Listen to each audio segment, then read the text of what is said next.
Hey everybody, welcome to week 2. I'm back to share what's going on this week, and also I'm going to apologize in advance. I am house and dog sitting this weekend, and the TV is on. Um, so if you hear some British crime drama, I can't I can't figure out how to turn it down. I could turn it off, but the dog's watching it. So anyway, it's a long, a long story.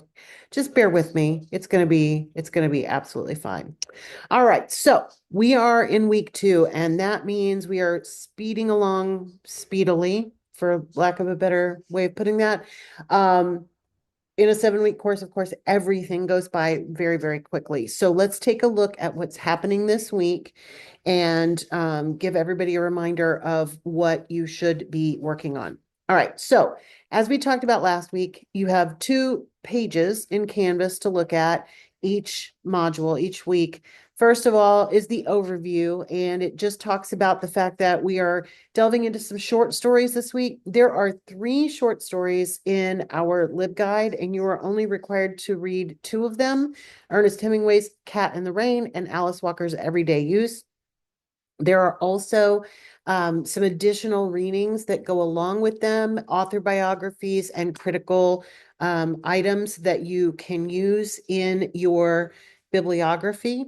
So one of the big things you're going to do this week is choose between the 2 in terms of what you think you want to write your paper about, because you could do an annotated bibliography on one story and then change your mind. I mean, that's okay, but I don't want you to spend a lot of time on one story and then have to kind of start fresh.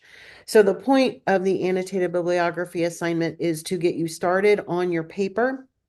And you're also going to share your thoughts on the short story in the video presentation, which will also kind of help you plan out what you want to cover in your upcoming paper. Okay, so let's take a look at the learning materials. This week, of course, we have a link to the LibGuide.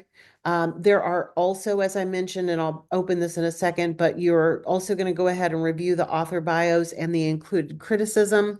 And then we have a lecture on the basic elements of a story. We have some additional information on the elements of fiction from the University of New Mexico, elements of literary narrative, and then we have some preparation for the annotated bibliography, including a video by me and also a sample. So I am not going to create a sample in this video, but you do have the sample, and I will show you that so that you can see what it looks like.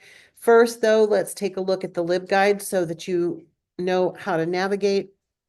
Each of the stories is the first link that you will find. Of course, the story, and then there are tabs for the author biography or biographies, and then critical analysis. Now, in Alice Walker's case, there's also a video as well. So you can choose either one of them. I do want you to read both of them, though, and I want you to look at the author bios and the critical analysis of both of them before you make a decision about what you might want to cover.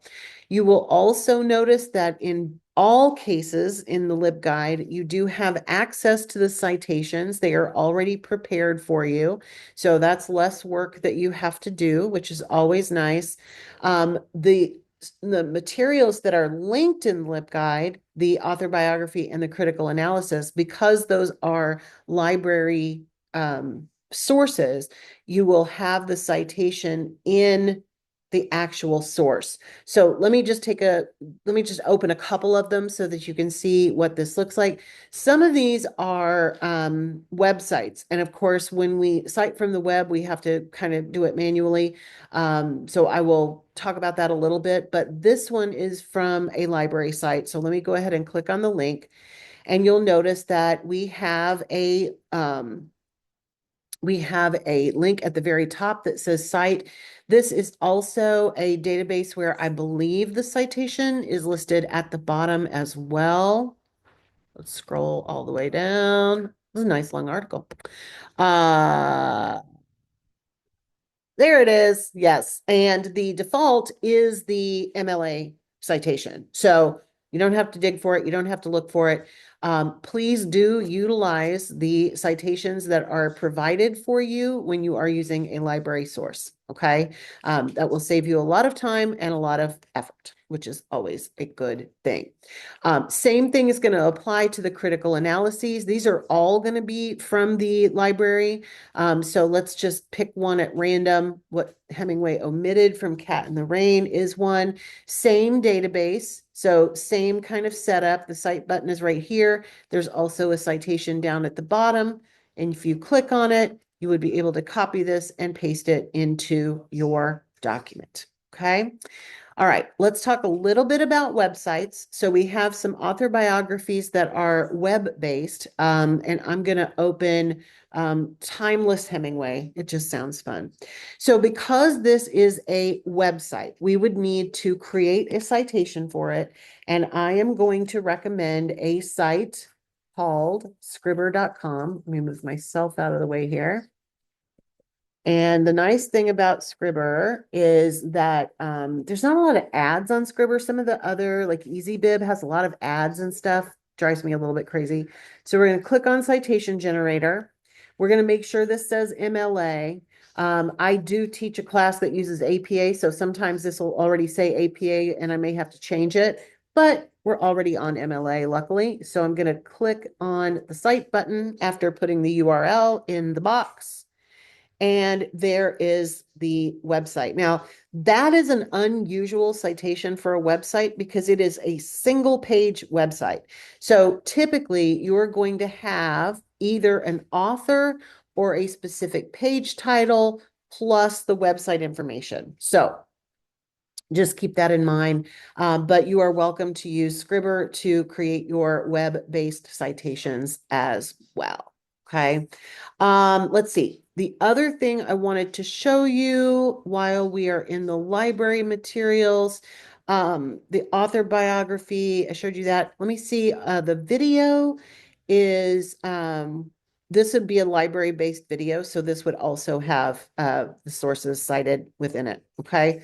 There are some links below the short stories about writing about literature.